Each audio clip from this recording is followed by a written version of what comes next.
Like and subscribe. This is the Nightly Fix, powered by Foolish Club Media. I'll be damned if you don't go to our damn YouTube channel, Foolish Club Media, and like and subscribe. If you're not going to do it, then fuck off.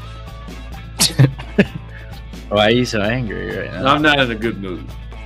And you're partly to blame. Because of this Monday night football game? You're partly to blame for this bullshit. Now, you promised me, and this is liquor. Wow, that is a lot of Tito's in there. Now, you promised me this.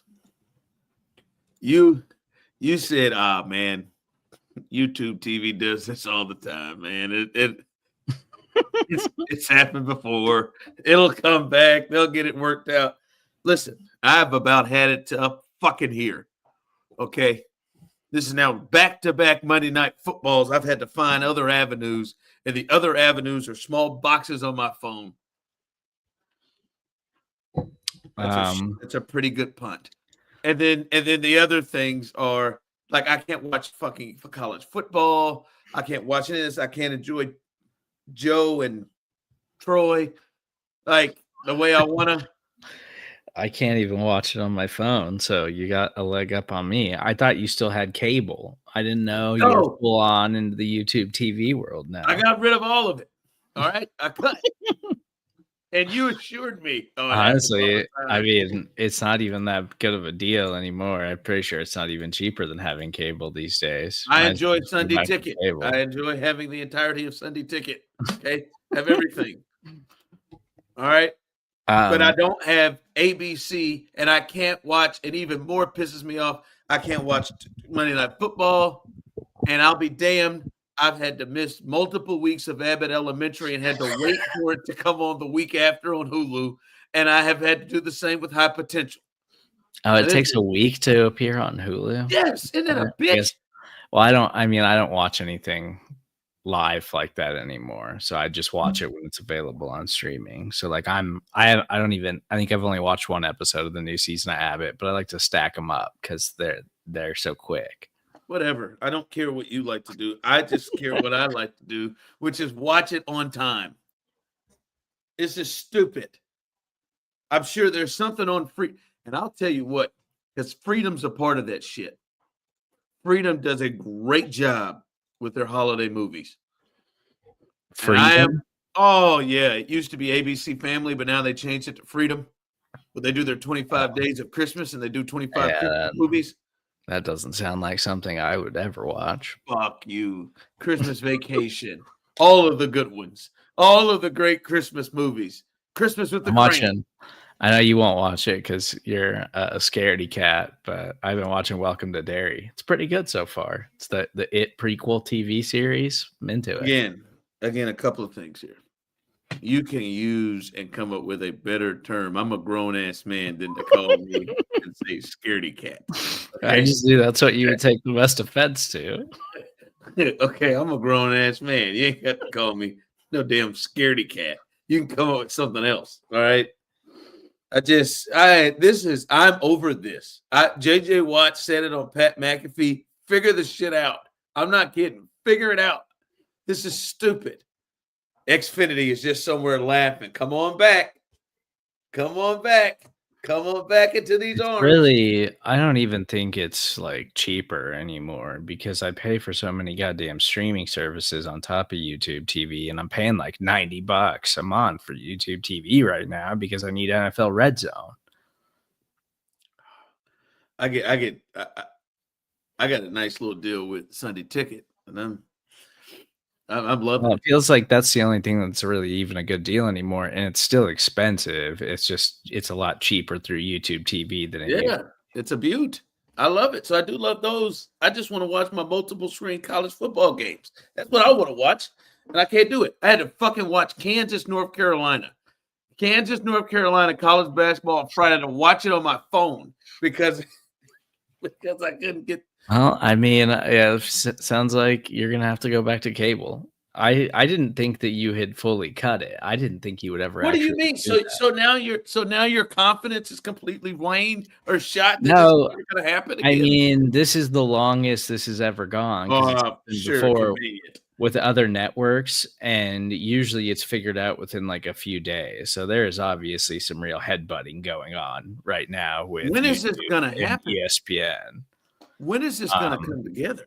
Silly, man. It's pretty unreal that it's taken this long. They did. I'm sure you got the email. They sent me an email and said I was going to get a $20 credit. Yeah, I don't want my. I can't watch Monday Night Football. I don't want my $20 credit. I want Joe and Troy and Lisa Salters. See, and I don't care about live TV because I have no idea what day of the week anything comes on anymore, except for like Sundays. I'm like, oh, HBO stuff. I'm like, oh, got to get to HBO Max for the Sunday watching. Other than that, it's whenever things pop up on the various things that I use, I'm like, oh yeah, new episode of that, other than sports. So it is very annoying that I just can't watch Monday Night Football. That's got to be. I know lots of people have cable still, but it's got to be making a dent in the Monday Night Football ratings. There's too many people that stream things now. Yeah, it's insane. And Monday Night Football, the combination of Monday Night Football, and by the way, we got a 10-7 barn burner. Wasn't it zip at the half? I believe it was zip at the half. Then the Eagles got a field goal. I don't understand what's going on with primetime games this week in the NFL. It's been insane how bad they've all been. Yeah, like not even just blowouts, but just bad games. It all started off with the worst NFL game I've ever seen between the Broncos and the Raiders. We had to sit through that bullshit. That was horrific. And that damn poor special teams coach, he got fired right after the game for it. Yeah. No, but man, I don't know what the Packers are. It is like they can have a game like they had against the Lions. They can have an impressive. Who was it they beat? They went into Pittsburgh, I think, and had an impressive win against Pittsburgh. And you got to say it's impressive that the following week Pittsburgh dispatched of Indianapolis. Yeah. But then they go and lose to the Panthers at home. Who then turn around and lost to the Saints. They also tied the Cowboys 40-40 earlier this season. Didn't they 10-7? Didn't they lose to the Browns like 10-7 or something like that? I think so. I think the Browns. Yeah, they lost. They started 2-0, dominant performance against the Lions in week 1. And the Commanders decimated the Commanders, and then lost to the Browns 13-10. 13-10. I knew it was some bullshit like that. And they're going to have a chance to win this. They got, what is it? I mean, we're coming down to an under 2, so $1.40. I'm sure I'm completely behind, but I'm further than you because you don't have it. But a minute in ticking down, a minute 30. Well, and they're I don't care who wins this game unless Christian Watson gets a touchdown, because I needed like 8 points from Christian Watson tonight, and it's been that pathetic. For the Packers This is a game of two of the top teams in the NFC, and you just don't give a shit. Yeah, they really look it right now. I understand that they look it, but you don't give a shit. The only thing you care about is Christian. This fantasy stuff is just beyond it. No, I mean, I would care more if I could actually watch the game, but since I can't watch the game, the only thing I give a shit about is that notification that says I won my fantasy matchup. Well. Jordan Love has put himself in you remember when he was in the MVP conversation? He put himself in a bad spot. They are. I think they're one of the toughest teams in the NFL to figure out right now, because they've had a lot of injuries on the offensive line, and so as we're seeing, the Chargers won on Sunday Night Football over the Steelers, but that was a brutal game to watch too. And Justin Herbert was just getting massacred because his offensive line's totally fallen apart due to injuries. But the Packers have been going through some of the same stuff, not to the extent that the Chargers have, because the Chargers just lost their 2 best offensive linemen for the entire season. But the Packers keep getting banged up along the offensive line and can't seem to get those guys healthy. But then some of it is just Jordan Love is just wildly inconsistent. Yeah, but he has games where he looks like he's an elite quarterback, and then he has games like this, or like last week against the Panthers, and then it's like that's a weird performance because then the Panthers couldn't shut down Tyler Shuck for the New Orleans Saints this past week. He's just got to change the spelling of his name. It just doesn't look like Shuck. Like it just it's like Christian Brown. He needs to it's spelt Braun, and he's just gonna keep going by Brown, and they need to change the name of that too. But like maybe that's the thing is the reason why because everything that you're describing about Jordan Love is everything that I would describe about the Packers. They're so wildly inconsistent, and maybe that's because he's so wildly inconsistent. But like they can give up 40 to the Cowboys, and I know the Cowboys' offense is that good, but damn it, like I don't think CeeDee Lamb was in that game. I'm certain. I think CeeDee. Yeah, he was out. Yeah, right, and the Cardinals held that team down to 17. Right, like so. I like they're just so like I think it can put up to say like man when you talk about coaching. Talent, like potential, like answers to any kind of issue, well-rounded. I look at them in the NFC and in the NFL. I think they're one of the best on paper, but I can't trust them jokers at all. And like this is just the Eagles. Like the Eagles they win funky, weird ways, and like you could still trust and know that they can figure some shit out. The Packers, man. I can't pick them. I can't pick them to get to the Super Bowl because I don't think they have it in them to play enough games without being so up and down. There's just they have to like right now they're not. I don't think you're going to get a bye or anything, especially if this holds up. They're going to have to play 3 straight games with a certain level of consistency that I just don't think that they're capable of playing. It's like I think back to like the Aaron Rodgers, and they've given up the ball, and they're going to lose this one. It looks like like Aaron Rodgers like one Super Bowl season. It was obviously like really early into his career. He had a couple of rough seasons to get started, but then they're building. They finally it's like they have enough talent, but they're kind of inconsistent, and then they went on a run in that playoffs and it catapulted them to a Super Bowl. And it was the only one that he ever won.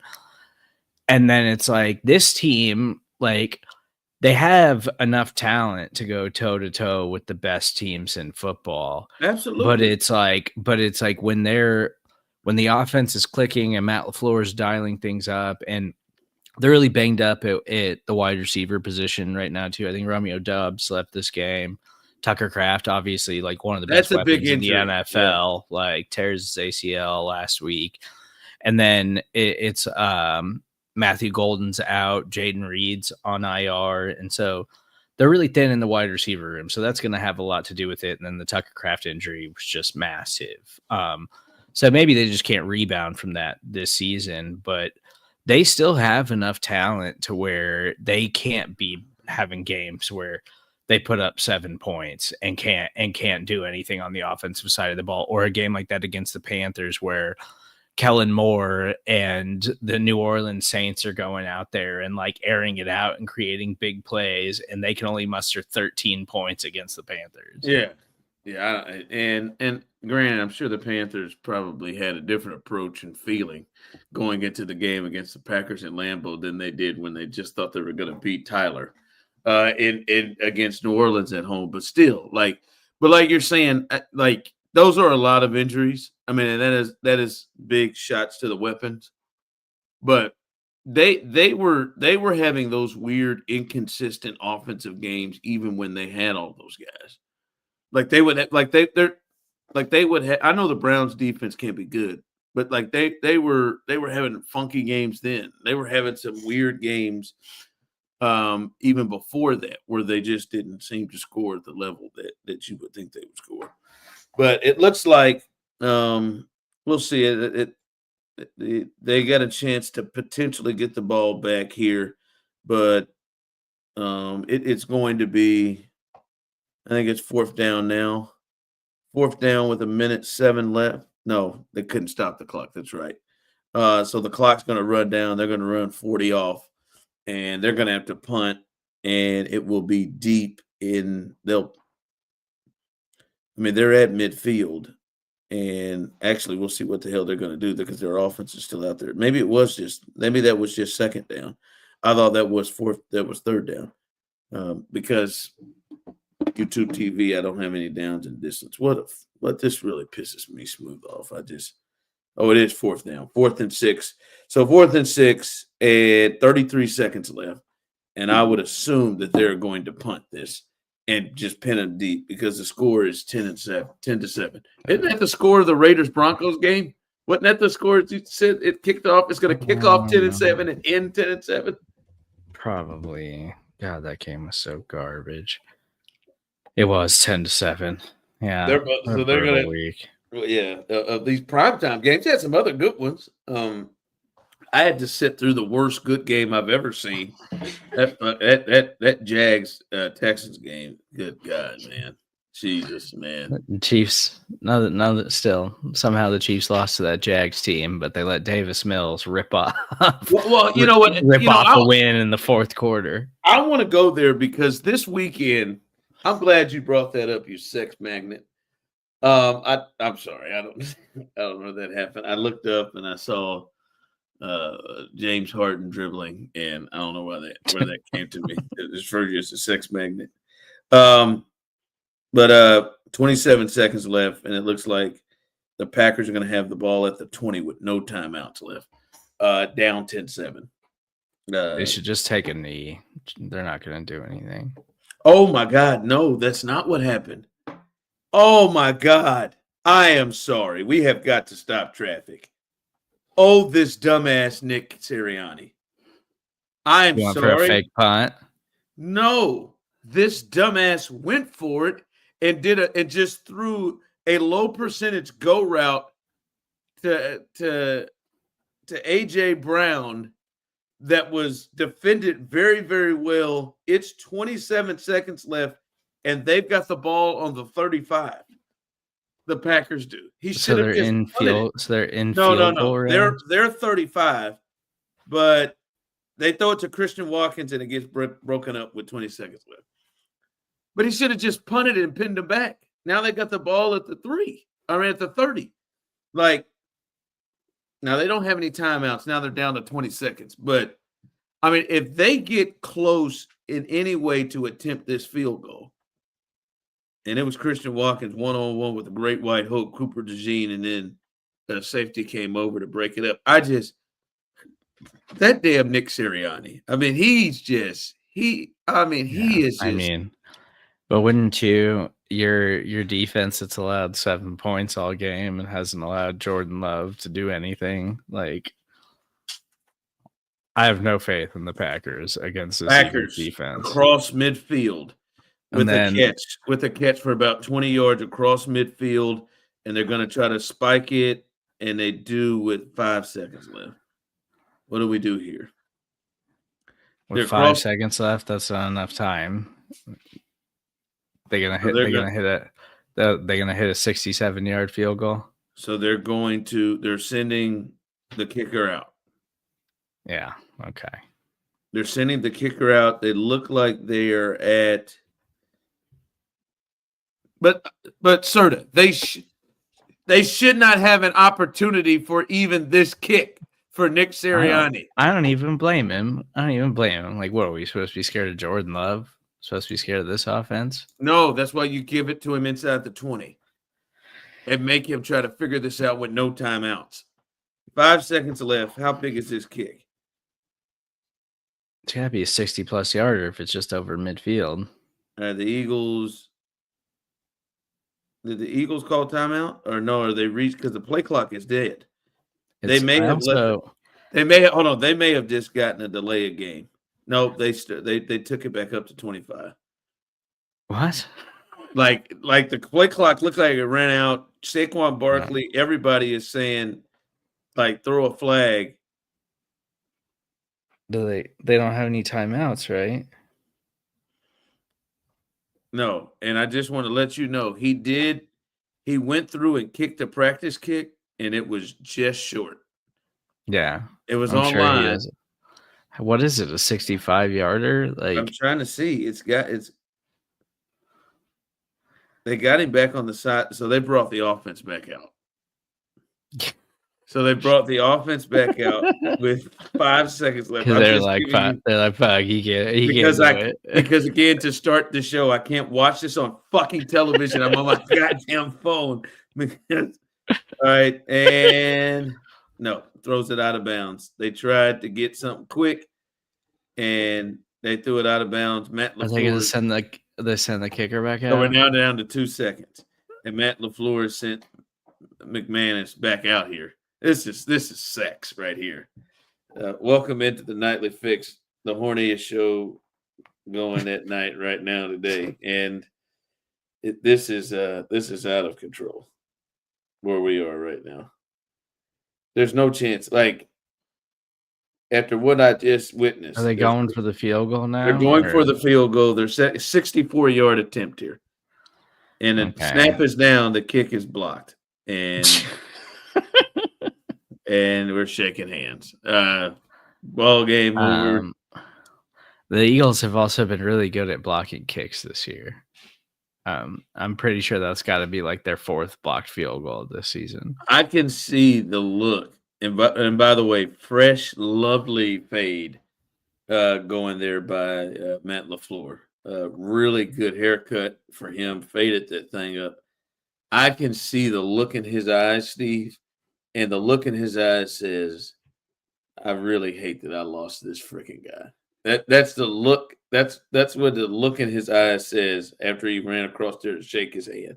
I can't believe I just had to lose to this freaking guy. That's the look that he had. But the Packers lose. The Eagles win. The Eagles have a stranglehold in the East, and now the Lions are back atop the North themselves. And that's another poor performance from Jordan Love in the offense. They muster up 7 points at home. 7 damn points at home. It was 0. Wasn't it 0-0 at halftime? 0-0 at half.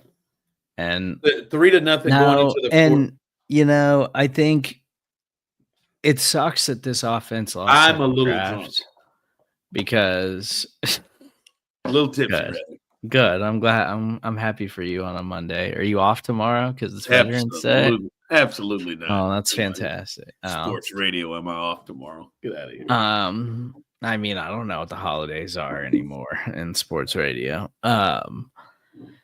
No, I mean that's just. I understand that they lost Tucker Kraft, and I think that's going to be like undersold what he meant to this Packers offense because it was like, especially when you combine it with everything else. When you combine it with all the other injuries, and like because they haven't had consistent wide receiver play, like they take Matthew Golden in round 1. He's the first round 1 wide receiver the Packers have drafted in forever, and he's just I think been a lot more of a developmental project than they thought they were drafting. And then I think Jaden Reed was going to be a big part of their offense this season. Then he breaks his collarbone in like week 2, and he's been out, and then Tucker Kraft, emerging legitimate bona fide superstar player that had really been the best part of their offense this season. And then he goes down on a freak injury, tears his ACL, unfortunately. And now it's like you got Josh Jacobs, who is still serviceable, but is also just constantly battling through like 3 different injuries. And it's just like their offense is just totally falling apart. Like,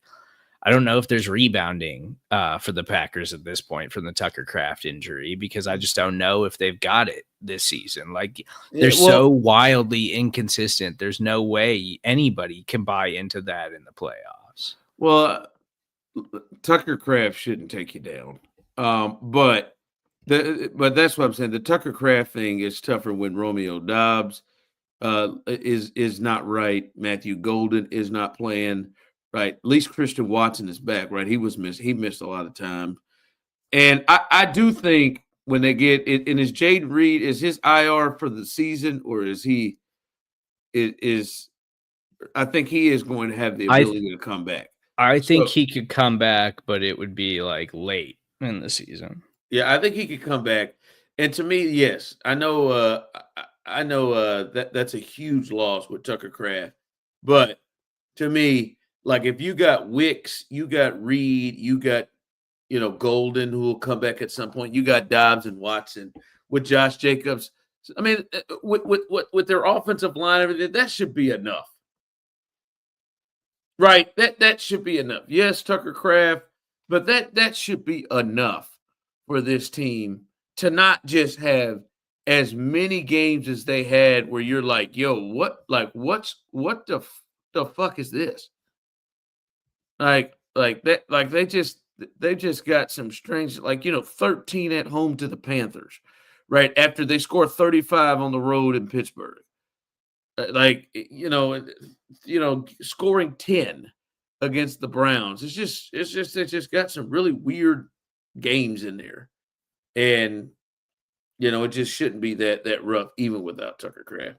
But before we were just it was really disrespectful with what the Packers and the Eagles forced us to do to have to look at the end of that. No, this weekend to me, and there may be some I covered and watched every bit of this team / homerism in this, but I do think this weekend showed, even with the Chiefs on a bye week off, could show where the Chiefs are and where they are right now as a team, and I think a part of their legacy as well. Serda, for you, what was the most surprising outcome of the weekend?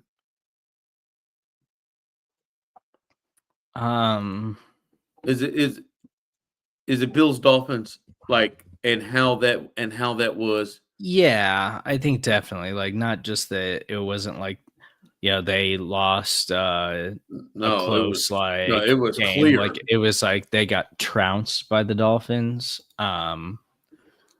I was just thinking about too, I'm frustrated the Chiefs didn't make any moves at the deadline because Jalen Phillips immediately makes an impact for the Eagles. Now it's God damn it. Just let it ride, man. It's not but I do think, I think it's definitely that. I think. Yeah, the Dolphins beat them 30-13. Tua threw for 170 yards, and he threw 2 interceptions. I think the Seahawks, the way they've dominated the last 2 games, they're all of a sudden they're, and not to say they haven't been playing that way all season, but they're they're legitimately scary team. Their defense can go up against anybody and give them problems. But you weren't surprised that they got the Cardinals pretty good. Yeah, you're not surprised. But I don't think there was anything super surprising other than that. That was a shock because the Bills are coming off of their best performance of the season. And I would argue maybe even not as shocking you were close, but maybe even the thought of, hey, Jacksonville goes and loses to Davis Mills, the backup quarterback, who also is missing their 2 best offensive linemen for the game in the Houston Texans, and they come back and blow a 29-10 fourth quarter lead to the Texans. Those are 2 things, and Serda, those are 2 teams the Chiefs have lost to. And Serda, you would not even recognize the 2 teams that waltzed into the field in Miami and waltzed into the field in Houston. The Jags and the Bills. They looked nothing. They approached those games and came and played nowhere near the way they did against the Chiefs. Nowhere near. And to me, that is a part of the legacy of the Chiefs and a part of what, you look at a greatness part of the Chiefs of, yo, man, the Chiefs, the reason why their schedule right now, if we look at it right, you look at it, you're like, all right, Tennessee, the Raiders, you get the Chargers at home, you get Denver home and away. Like, yeah, like it feels a lot more manageable than what the first 9 weeks were. But the one thing that the Chiefs have to deal with that other teams don't have to deal with is sort of the Chiefs aren't seeing the Buffalo Bills that played any other week this season. They're not seeing the Buffalo Bills that played against Miami ever. The Chiefs never see a team like that at their worst. Like a team, they're never going to see that like that Jags team that played against Houston. The Chiefs would have beat them by 4 scores, but all week long they were and Buffalo and any team that the Chiefs play all week long. This is the biggest game on their schedule. This is the game that they are every week the Chiefs play that they are circling to make a name for themselves. It's happening right now. There's an argument that Denver was maybe overlooking the Raiders because the importance of, and what they're thinking about that game against the Chiefs so much. Although I would argue this is something that they have been doing and playing weird games like this all season. So I don't know if that is the case.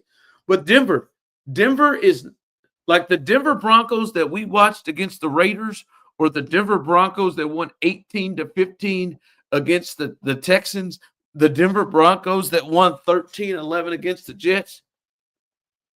That's not the Denver Broncos that's going to be on the field against the Chiefs on Sunday. Nor will it be the Colts. Nor will it be even the Titans. Like Cam Ward, if there's one game that Cam Ward is circling, I'm going against Mahomes, that's the one I'm circling. And that to me shows, right, that like that Jags team, they're not that good, but their big signature win is the one against the Chiefs. And that is the best and most focused that they have played all season long because the Chiefs draw it out of them. And that is just something that the Chiefs deal with. And to me, it's a part of their legacy of no team, like every game they play, that team is circled them as a game we have to be up for, and you get their best every time. Alabama goes through it on football, Kansas, Carolina, Duke, they go through it in basketball. And when LeBron's on your team, whether it's Cleveland, Miami, the Lakers, they're going through it. And it is crazy to me, Serda, that the Buffalo Bills walked out there and that's what we saw. Their defense didn't look at all in any way like that in any drive the Chiefs had the way they did. I mean, Tua was carving them up at times. Now, maybe the Chiefs didn't stick with the run like the Dolphins did, but they just ran all over them. It was just baffling to me, just like, damn, and they're not even look like the same team that played last week. It is, and like we don't have to get into the run part of that because like we just know it's never going to be the Chiefs. It doesn't matter. The Chiefs could have a running back like what Travion Henderson did this week against the Bucs, and they're just not going to lean into them that much. Like it's going to take a lot of explosive plays. The problem with the Chiefs is that they just haven't had these explosive plays. So like what Achane did to Buffalo, it's like, well, we know he's one of the more talented backs in the NFL right now, and they will commit to the run. Like the Chiefs are just never going to do that. And the Bills' run defense hasn't been good all season.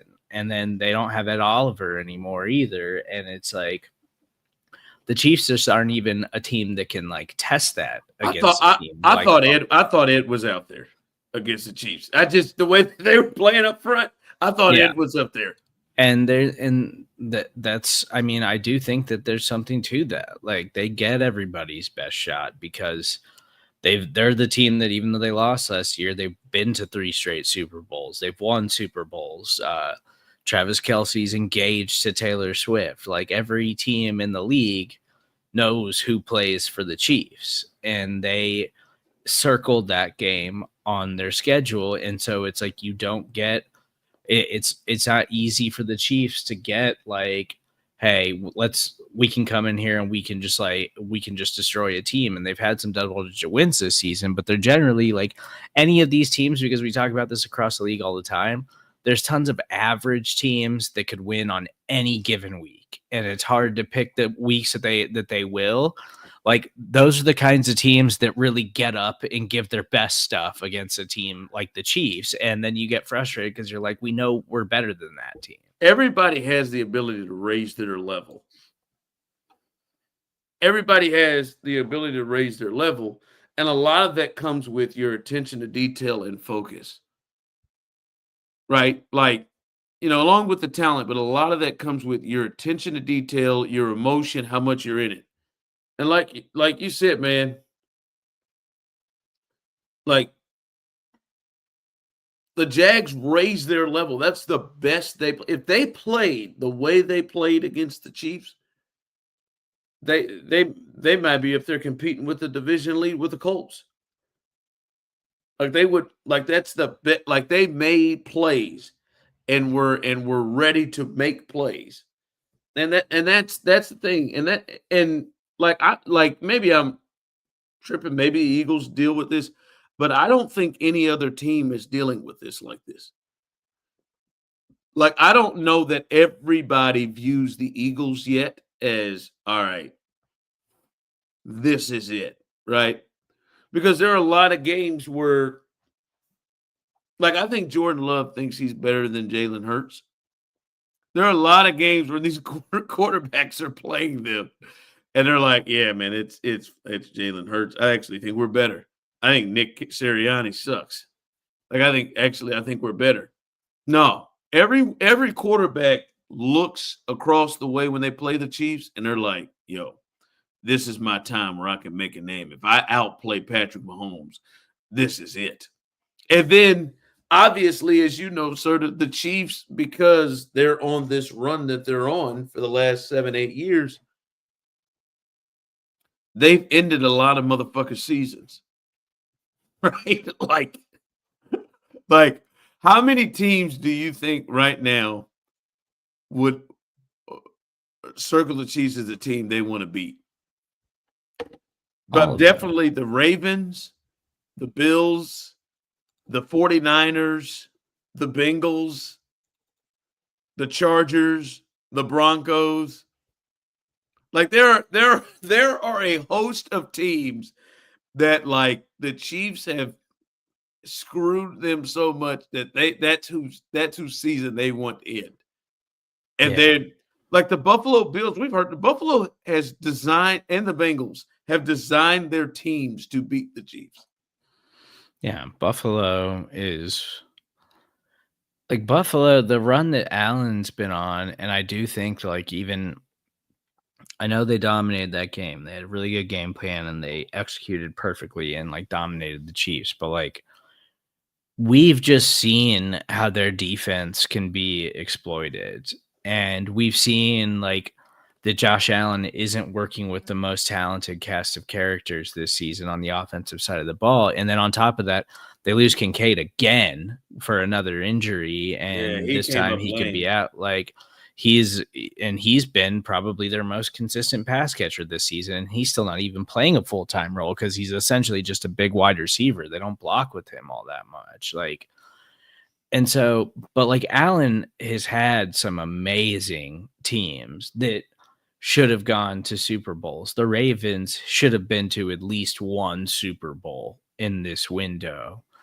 And they'll say like, oh yeah, we respect the Chiefs. We respect Mahomes and everything he's accomplished. But like, they hate the Chiefs. They want to beat the Chiefs. They would love nothing more than to be the reason the Chiefs season ends in a postseason. Yeah, that's what I'm saying. And that's those teams. But you think, like, how much do you think Cam Ward is going to get up to play Mahomes?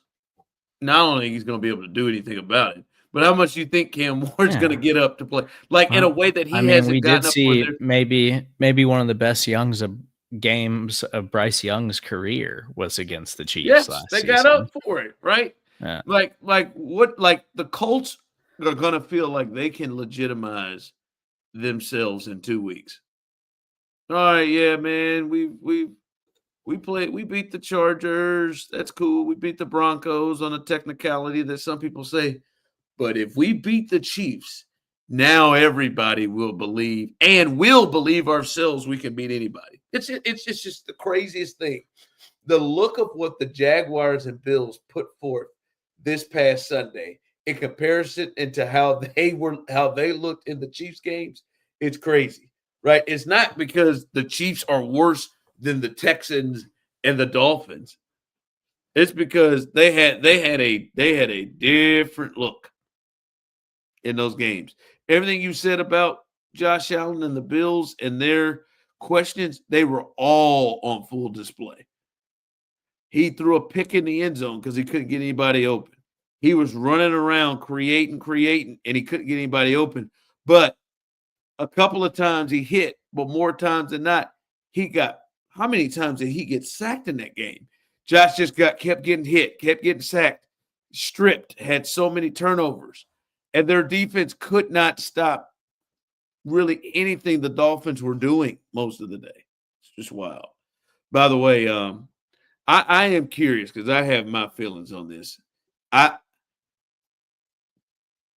Maybe mistake is too strong, but it feels weird to me and feels like I don't know if they should have done that.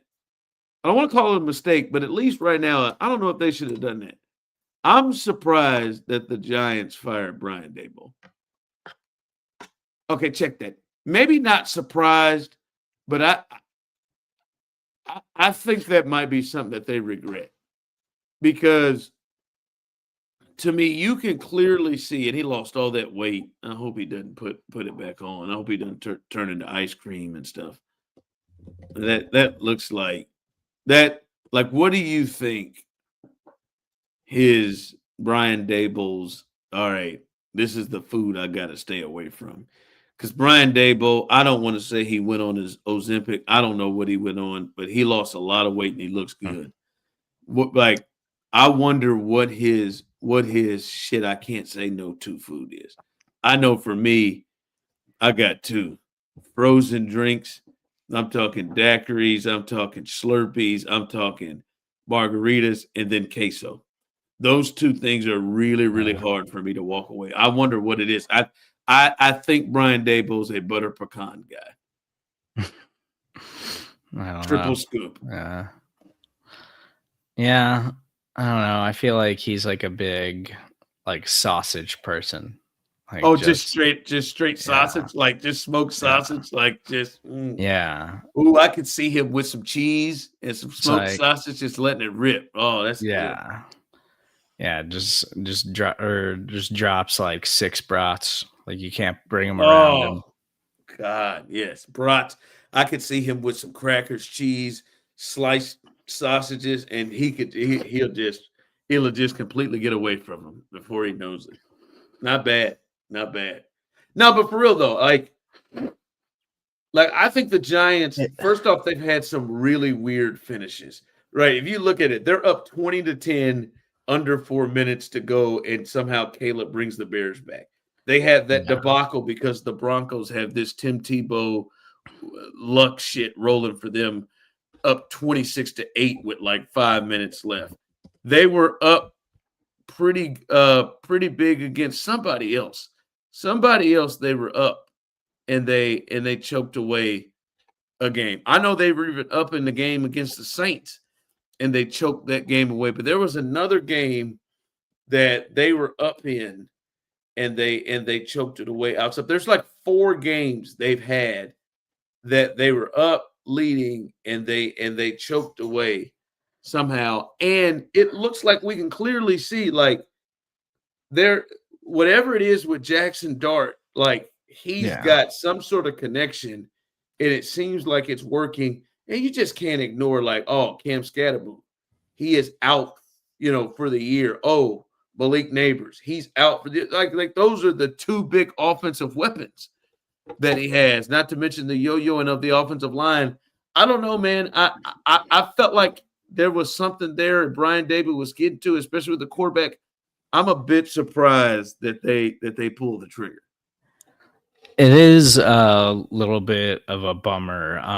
Not necessarily that they fired Brian Daboll. Like I think, his win-loss record and the leash that he got is more than most head coaches get in the NFL. Like he certainly had plenty of time, but I don't think he's a bad coach. I think what sucks about this season is that it would have been really fun to see Jackson Dart start the season with Scadaboo and Malik Neighbors and see what that looks like in that core. But they decided to waste some time with Russell Wilson. I get it. You don't want to start a rookie quarterback right away, but is what it is. But Dart certainly seems to be something they can build around. And then that defensive line is like a problem, and they're fun and they can get after the quarterback. Like there seems to be enough pieces there that the Giants job should at least be like a coveted job.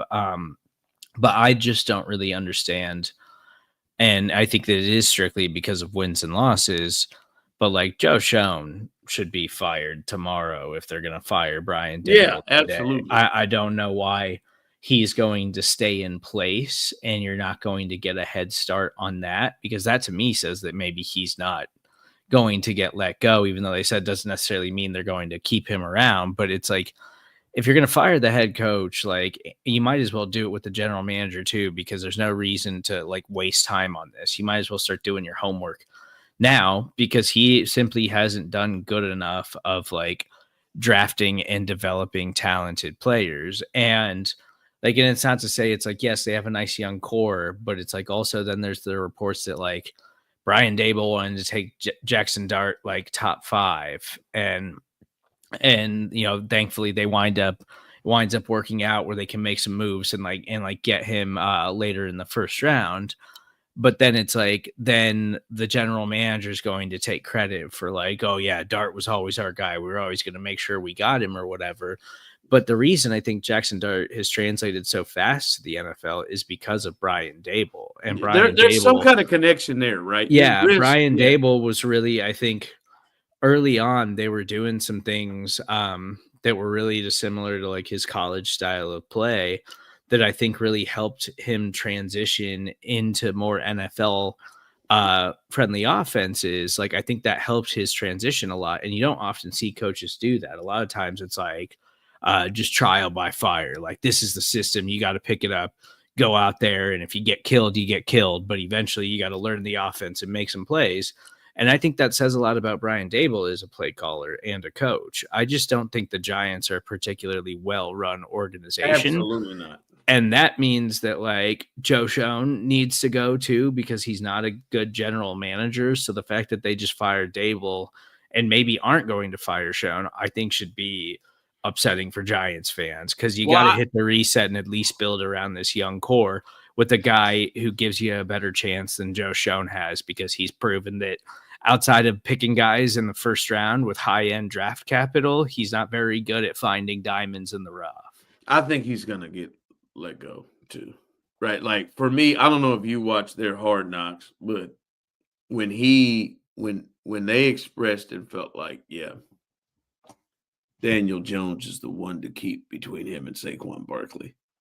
And then when they were discussing not knowing some of the important information that general managers should know about the offseason when it comes to free agency and stuff like that, was really strange too. But they Joe was a big part of. They chose Daniel Jones over Saquon Barkley. Like that, and that's insane. Thought he was done. That's insane. That's fireable right there. There's no way I think he survives. And because I don't think any real coach, and you know, as I know, Serda, the Giants have the ability to attract whoever maybe the top coach is on the market. Like whoever there could be, like they have a chance to get whoever the hottest name is. Right. When you have Jackson Dart, when you have Belichick's not going to try to make a call. The wanted hottest name on the market, and Bill's not that. He's not bringing Steve, his son, over either. But you got Jackson Dart, you have Cam Scadaboo, you have Malik Neighbors, you have high draft picks on the offensive line, as you said, Serda, you got that defensive line, and and they didn't have to give up I know they gave up something to get back in the first round to get Jackson Dart, but they're not going to be sitting here with no first and second round picks for the next 3 years. Like they still have their picks, and they got some dudes. And you're in New York, you're with the Giants. Like you're a high profile spot. They're going to be that's an attractive job to get. And I don't think any head coach worth his salt that would take an attractive job like that is going to take that job with Joe there. And I think Malik Neighbors, like when healthy, I think is like a legitimate top 5 wide receiver in football. He at least looks like he's trending that way. Yeah, like he's got that much talent as a wide receiver. And then, Scatterboo, I think too, like it's obviously a coveted job. And then I think even if you didn't have Jackson Dart, it would be a coveted job because it's the Giants. And but you've got the quarterback. Andrew Thomas is really good too. Now that you've got a guy to really build around, it's going to be like last year. It was kind of the Bears because it was like, well, Caleb, and it's like if you can get the offensive play caller in there, like you can turn him around. And so Ben Johnson goes there. This year, it's going to be the Giants. Like that's going to be the team that everybody talks about. If you get the right guy in there, like they could turn this thing around. No, I mean, you just look at this. Do you have the potential of a quarterback for the future? Check. Do you have weapons? And they're young. Cam Scatterboo, Malik Neighbors, check. You got a good offensive lineman, left tackle, Andrew Thomas, could be one of the best in the game.